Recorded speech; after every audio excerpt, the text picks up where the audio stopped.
तुमने निर्दोष जनों की हत्या की है। तुमने मेरे परिजनों का वध किया है, कंस वध किया है।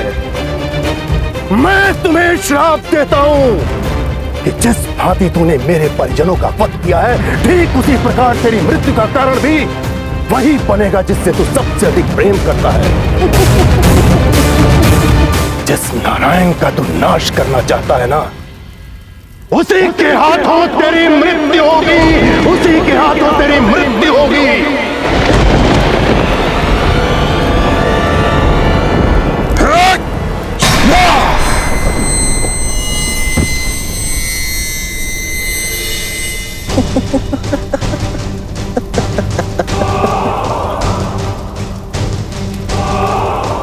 बेचारा वैकुंठ की तीर्थ यात्रा पे निकला था, दुर्भाग्य, यात्रा समाप्त। यात्रा समाप्त।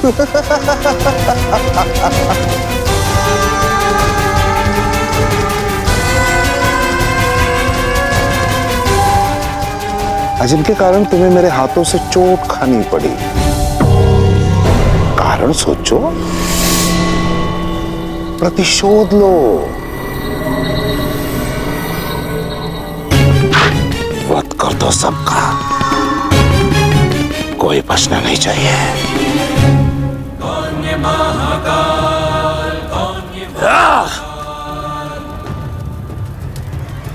विध्वंसिका है तांडव, दिखाए देव मानव, धरा भी कांपे जब अश्व इसके भागे, देवता न अंश है ये दानवों का।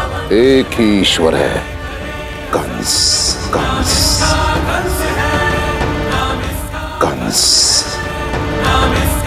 कंसीश्वर। परंतु मैं ये समझ नहीं पा रही हूँ कि कंस के मन में नारायण के लिए इतनी घृणा क्यों थी,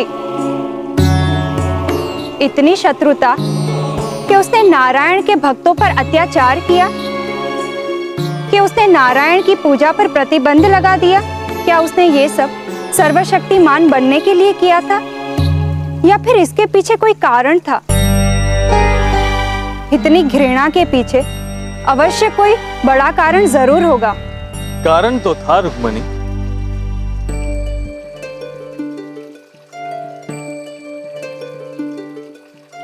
हम जो आज अपने पिछले कर्मों के कारण, और हम जो कल होंगे हमारे आज के कर्मों के कारण होंगे। जैसे कंस का नारायण से बैर, मुझसे शत्रुता उसके पिछले जन्म से ही थी। पिछले जन्म में कंस हिरणाक्ष राक्षस का बेटा कालनेमी था। समुद्र मंथन द्वंद्व युद्ध के समय जब देव और असुरों में घमासान युद्ध चल रहा था, हिरणाक्ष का पुत्र कालनेमी काल बनकर देवताओं पर टूट पड़ा। जो उसके सामने आता काल के जाल में समा जाता, और फिर उस पर इंद्र ने अपने वज्र से प्रहार कर दिया।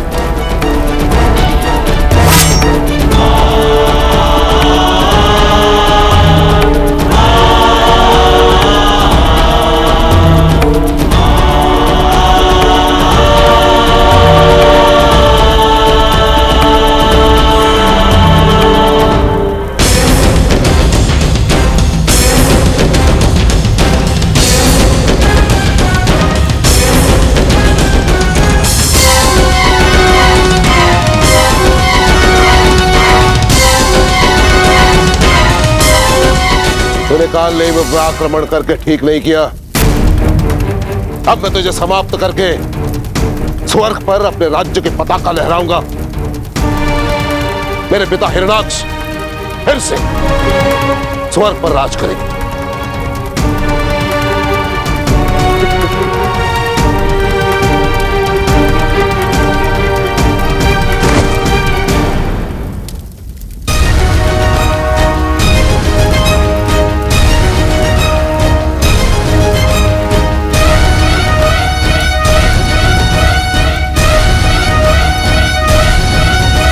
हे नारायण, सहायता कीजिए त्राहिमाम।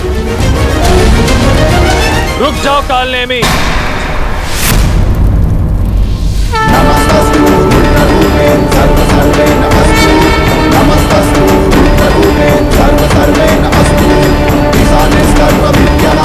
अन्यथा अपने परिणाम के उत्तरदायी तुम स्वयं होगे।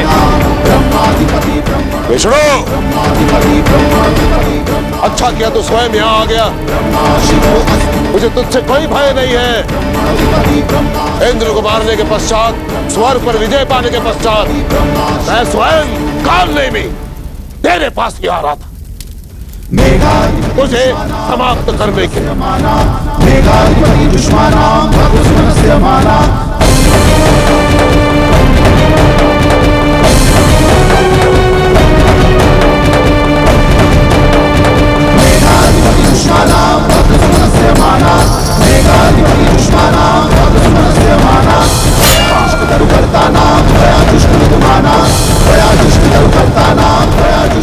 मनुष्य को वर्तमान जन्म में उसके पिछले जन्म के पाप और पुण्य का फल मिलता है, परंतु उसकी घृणा और उसकी भक्ति उसके साथ साथ इसी जन्म में चली आती।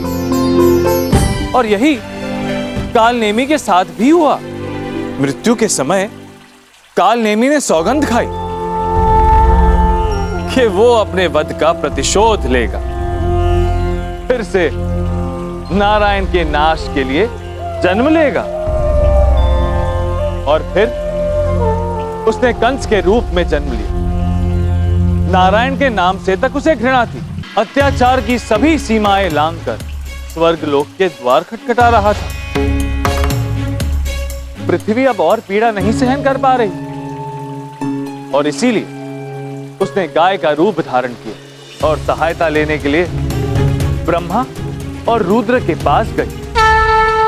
नारायणं नमस्कृत्य नरं चैव नरोत्तमं देवीं सरस्वतीं व्यासं ततो जयम्। ब्रह्मदेव और महेश का स्वागत करके मैं धन्य हूं।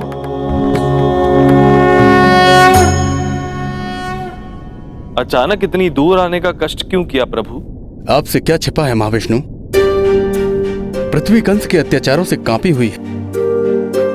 आप उसका त्राण कब करेंगे प्रभु? समय से पहले और कर्मों के फल से अधिक कभी किसी को कुछ नहीं मिलता ब्रह्मदेव।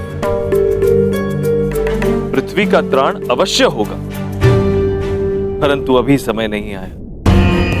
पाप का घड़ा फूटने से पहले उसका भर जाना आवश्यक है और जिस दिन वो घट भरेगा आपकी चिंता का अंत हो जाएगा। महाक्रूर, महाक्रोधी, महाअत्याचारी कंस के हृदय में एक कोमल कोना था जहां प्रेम बसता था, भावनाएं थी, चिंता थी, मोह था अपनी बहन देवकी के लिए। राजकुमारी देवकी आपके स्वयंवर के लिए राजसभा राजकुमारों से भर चुकी है, तो उन्हें प्रतीक्षा करने दो। महाबली कंस की बहन से विवाह करने के लिए उन्हें प्रतीक्षा का मूल्य तो चुकाना ही होगा। अवश्य।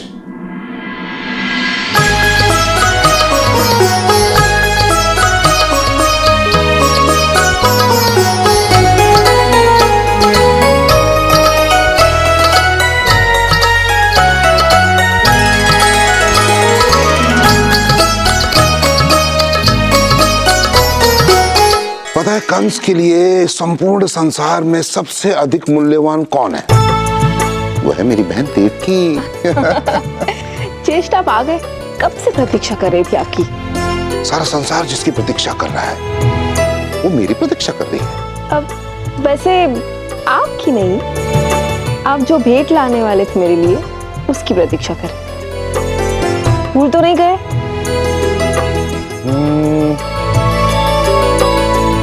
कंस श्वास लेना भूल सकता है परंतु अपनी बहन का हट नहीं। बहुत सुंदर भेंट लेकर आया हूं, बहुत प्रसन्न हो जाओगे।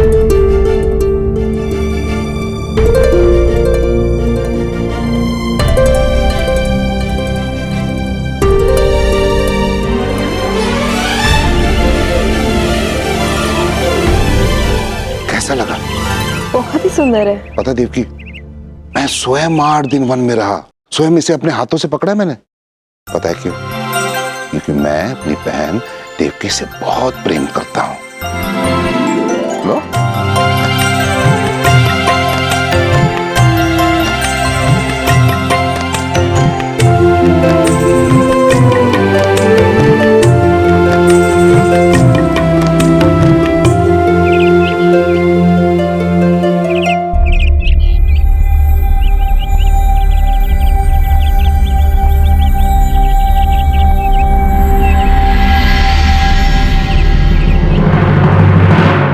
जो विचित्र होता है उसके हर कार्य में विचित्रता आ जाती है। अपनी प्रिय बहन देवकी के स्वयंवर के लिए कंस ने बड़ी विचित्र परीक्षा रखी।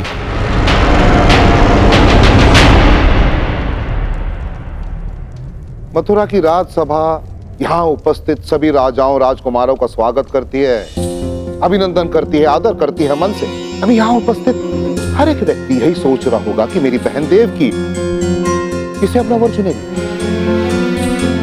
मेरे मन में भी यही प्रश्न है, कौन होगा वो, कैसा होगा वो? होगा तो इसी सभा में से कोई एक होगा।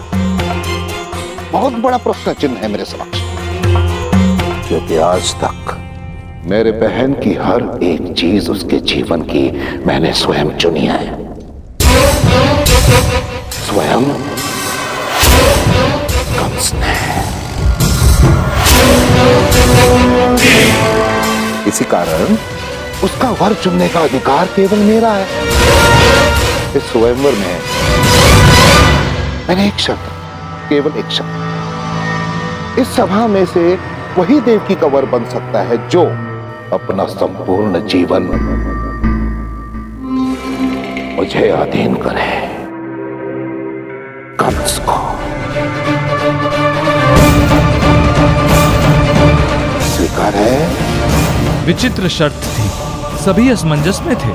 न कोई अपनी स्वतंत्रता खोना चाहता था, न कोई महाबली कंस के निकट संबंधी होने का अवसर खोना चाहता था। बोलो स्वीकार है? महाराज, आपके बल के अधीन कौन नहीं? कौन है जो आपकी शक्ति से, आपके अधिकार से परे है? आपके समीप रहना, आपके अधीन रहना हमारे लिए गर्व का विषय होगा। सबकी तरफ से मत देने का अधिकार आपको नहीं है कुशल राज।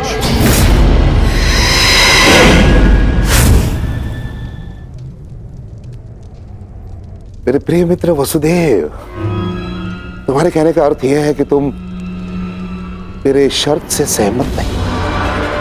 क्या तुम्हारे कहने का अर्थ यह है कि तुम मेरे विचारों का विरोध कर रहे हो वसुदेव?